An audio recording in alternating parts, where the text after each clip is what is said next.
And just like that, down goes a 2 seed. The Tigers' hunt continues thanks to the Hunters.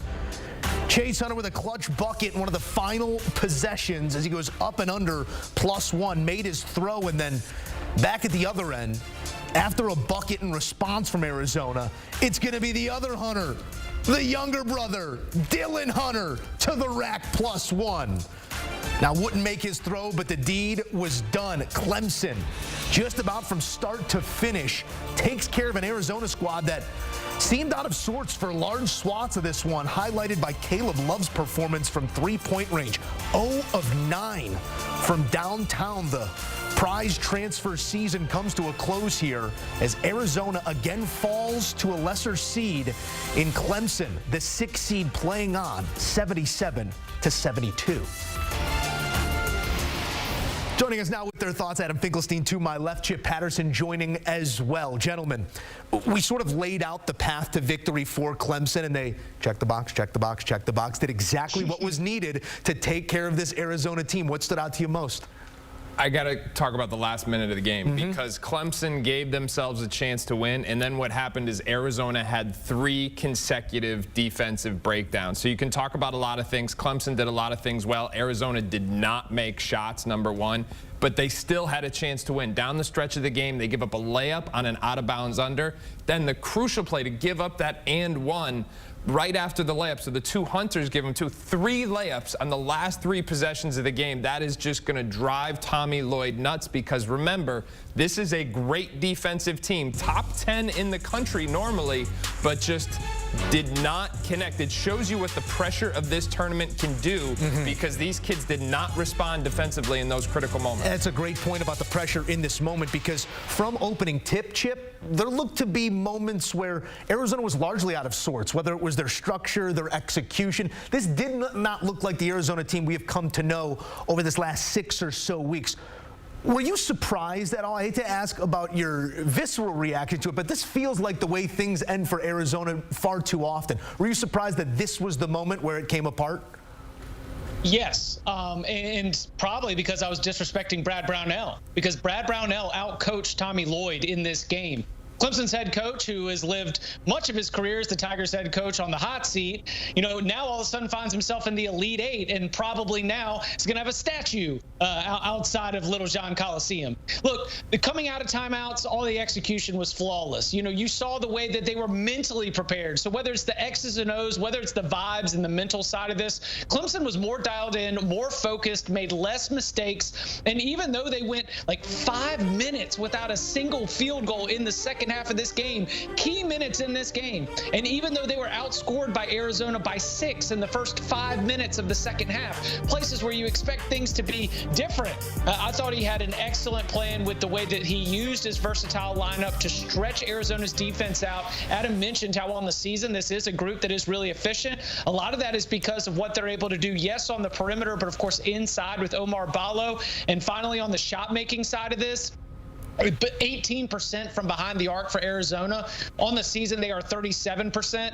You add that up based on the number of attempts they took, gentlemen, 15 missed points from behind the arc. A season average performance from Arizona from 3 would have given them 15 more points. And in a game like this, you have to look at all the breakdowns, but also all the bricks. You certainly do. And Adam, this is a moment to be celebrated here for Clemson, no doubt. I mean, they had 3 tournament wins in the last 25 years. They have 3 in the last 2 weeks as they play on into the Elite Eight for just the 2nd time in program history and the 1st time since 1980. But Chip said something there that I want to pull at a string a little bit. I don't know if it's fair.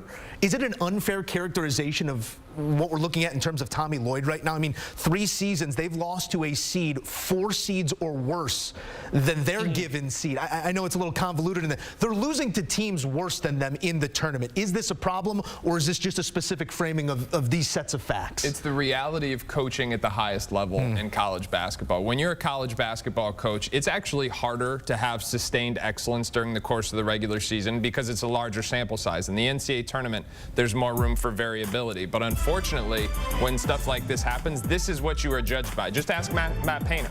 This is what fans watch for March Madness. If you don't win in March Madness, people are going to criticize you. And it's tough for college coaches because there's so many variables beyond their control. It's why this is the greatest show in sports, because the unexpected becomes the expected. So the team that's normally a great defensive team has 3 straight breakdowns. The team that normally makes 3-point shots at a steady clip can't throw it in the ocean tonight. Is that Tommy Lloyd's fault? No, it's not. But he's going to get blamed for it, and that's just the reality of it. And I'll tell you what, Tommy Lloyd is a pragmatist, and he's going to understand that too, just as Matt Painter did last year. To broaden on what he that, needs to do probably. Chip, please. Sorry about that. No, absolutely. Yeah, just to add this real quick, let's think about the case of Shaka Smart. Shaka Smart goes from the first 4 to the Final 4 in 2011, doesn't even make it out of the first weekend since then, breaks a record held by Bobby Knight for the most NCAA tournament appearances without a Sweet 16, has 6 consecutive tournament appearances as a head coach where he doesn't even make it out of the round of 64. We still think Shaka Smart's one of the really good coaches in the game, and he has Marquette potentially poised to make it back to the Elite 8 right now. But that's what Tommy Lloyd's facing, is the same kind of narrative that Shaka Smart had if he can't continue to get over the hump in a way that we have not seen from his Wildcats in the early part of his coaching tenure. And like you said, as a head coach, you own those narratives. The wins, the losses, they are yours, because if we broaden the scope, this is Arizona. Their 3 trips prior to the tournament, prior to Lloyd, also lost to seeds 4 or worse than them. It's an Arizona problem. It's just Tommy Lloyd's problem to fix right now. Before we go, I cannot say goodbye without further highlighting the performance or lack thereof of Caleb Love. 0 for 9 from 3 in his collegiate career, the worst three-point shooting night of that already decorated career. Chip, just your reaction to what he wasn't in this moment.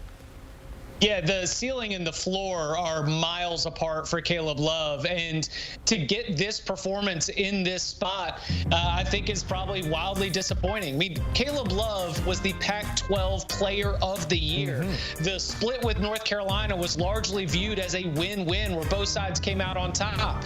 And, you know, there's still some basketball left to be played out there in Los Angeles, but, you know, with the way Love performed, I can't help but think that Hubert Davis is looking at this and certainly having some feelings as well.